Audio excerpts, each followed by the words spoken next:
The Bible provides a practical spiritual tool that can bring life-changing emotional, mental, and spiritual benefits, but it has often been misunderstood and underused. That tool is meditation. But what exactly is meditation? When should you meditate? How often should you meditate? And how can you meditate in a way that actually impacts your life? In this video, we'll examine 3 simple keys to life-changing meditation from the pages of the Bible. And please don't just believe us, but prove this for yourself and look up these verses in your own Bible. Okay, let's get started. Meditation is the exercise of thinking deeply. It means focusing our mind on a single theme and turning it over and over to gain understanding. And to practice life-changing meditation, you need to first empty your mind of thoughts and ideas contrary to God's way of life. While the Bible does instruct us to empty our minds, it may not be in the way you're thinking. The Bible tells us to remove from our minds any ideas and thoughts contrary to God's way of life.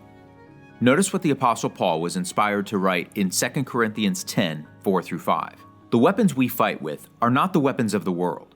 On the contrary, they have divine power to demolish strongholds. We demolish arguments and every pretension that sets itself up against the knowledge of God.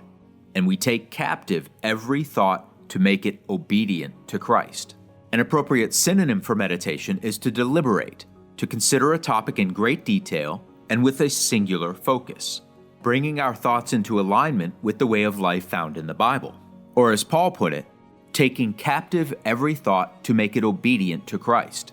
Yet as we are emptying our minds of thoughts contrary to God's way of life, we are also to fill our minds with godly thoughts. Therefore, to practice life-changing meditation, you need to, number 2, fill your mind with God's Word. In Philippians 4 verse 8, Paul provides a list outlining what we should fill our minds with. Whatever things are true, whatever things are noble, whatever things are just, whatever things are pure, whatever things are lovely, whatever things are of good report, if there is any virtue, and if there is anything praiseworthy, meditate on these things. This means that any thoughts or ideas that don't fall within these categories are not worth our focused, long-term attention and meditation. The book of Deuteronomy presents an excellent source of ideas and thoughts that fit within the categories found in Philippians 4 verse 8. The first generation of Israel that came out of Egypt did not obey God's instruction, so they were not allowed to enter the promised land. God instead said their children would be the ones to enter. Right before the second generation entered the land, God had Moses recount to them the 10 Commandments. That's in Deuteronomy 5. And after giving the 10 Commandments, God gave instructions on correct meditation. You shall love the Lord your God with all your heart, with all your soul, and with all your strength. And these words which I command you today shall be in your heart. You shall teach them diligently to your children, and talk of them when you sit in your house, when you walk by the way, when you lie down, and when you rise up. We're encouraged to continually consider God's laws throughout the day. God's words are the perfect source of material for life-changing meditation. When we meditate on God's way of life, then it will change the way we think and act. As Psalm 19 verse 7 says, "The law of the Lord is perfect, converting the soul." It will literally change the way we live.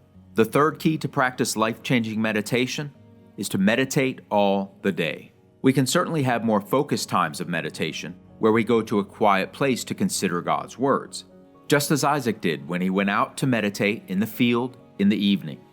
Yet we can also practice meditation throughout the day. King David was a man after God's own heart. In part, that was because he practiced biblical meditation. In Psalm 119 verse 97, David said, "Oh, how I love your law. It is my meditation all the day." David meditated on God's word, quote, all the day. There is an important implication in this verse. How long can you consider something you know little about? Not all the day. This means that David knew God's word well, which means he regularly read or listened to readings of it. This means we are only able to meditate on God's words throughout the day when we regularly fill our minds with more of God's word. Without the practice of daily Bible study, our minds will be limited in what to meditate on. But if we consistently study and read God's word, then we can truly meditate on it deeply throughout the day. So if we want to experience truly life-changing meditation, we need to follow these 3 simple steps. First, we empty our minds of thoughts and ideas contrary to God's way of life. And at the same time, we fill our minds with God's words and consider them throughout the day.